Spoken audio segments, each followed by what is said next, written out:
Hello and welcome to the Money Marketing Podcast. I'm Kimberly Dondo, Digital Content Manager, and in this week's Weekend Essay Podcast, we have reporter Jean-Baptiste Andrieux detailing the tumultuous relationship between the PFS and its parent body, the CII. Take it away, JB. A reader recently brought a money marketing article from 2016 to my attention. It essentially is an interview of Dr. Sandy Scott, former Director General of the Chartered Insurance Institute. In this article, Scott rejected any suggestion that the CII had hijacked the Personal Finance Society. He stated, "I have no reason, and this is how I put it to the PFS board, not to wish the PFS to be as successful as it can be. I am Group Chief Executive, and I am remunerated directly on the importance of the whole group, so if the group does not hit its number, and that includes the PFS, that affects me." If anything, this shows the controversies about the CII's intentions toward the PFS go far back in time. It suggests this tension now in public view started when I was in junior middle school at the very least. Back then, my main who in life was my inability to perfectly play Deep Purple's Highway Star guitar solo. I was far too young to imagine that covering the quarrel between the two bodies would become my bread and butter 17 years later. I won't lie, this is not what I was imagining for my future self. Almost 2 decades have now elapsed since the publication of this article. I suppose the relationship between the PFS and its parent body had its highs and lows in the meantime. If testimonies from our readers are anything to go by, it seems there were brighter days in the past. It has to be recognized that the CII has the resources to step up and organize the PFS as an accredited and credible independent professional body, Andrew Cartledge wrote on 9 January.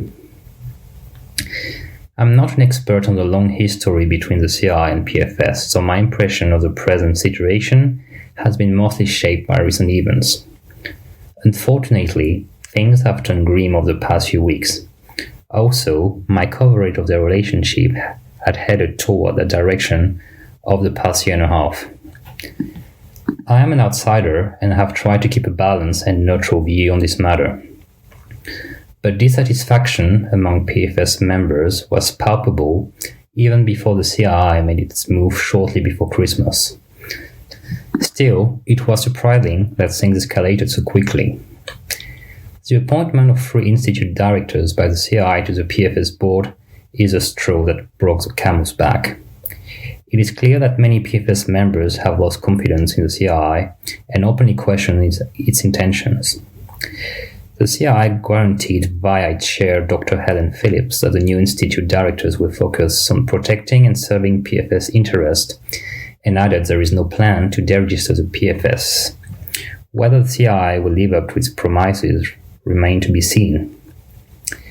Financial Vulnerability Task Chairman and former PFS Chief Executive Officer Keith Richards suggested that a so-called Christmas coup was a step too far.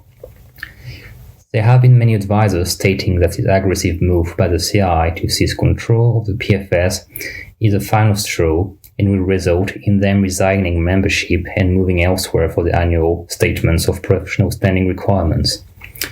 There are 6 SPS awarding bodies, of which CII is one.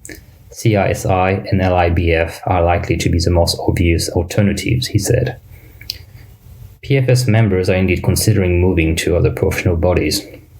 Rightly or wrongly, many PFS members have felt disenfranchised for a while about how the CII group manages a professional body.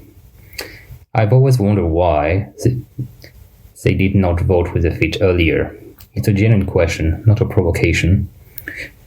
If all things considered, you are satisfied with the CII's group management of the PFS, it makes sense to stay. But if not, why stay with an organization you feel does not represent your best interest anymore? There are also professional bodies issuing SPS, so what are the obstacles in moving to another professional body? Is it more complicated to do than I believe? From conversation I've had and comments I've read this week, there is more at stake for PFS members due to their chartered status. It carries a certain prestige within the profession as it represents all the effort and commitments one has made in their career. It is the closest thing to a study of excellence for a financial planner. I can see the dilemma for chartered members, but a lot of PFS members are not chartered. So where is the problem for non-chartered members to cross the Rubicon?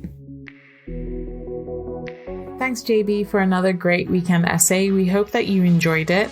Please do keep up to date with all our new releases via Podbean, Apple Podcasts, Spotify, and everywhere else you get your podcasts from.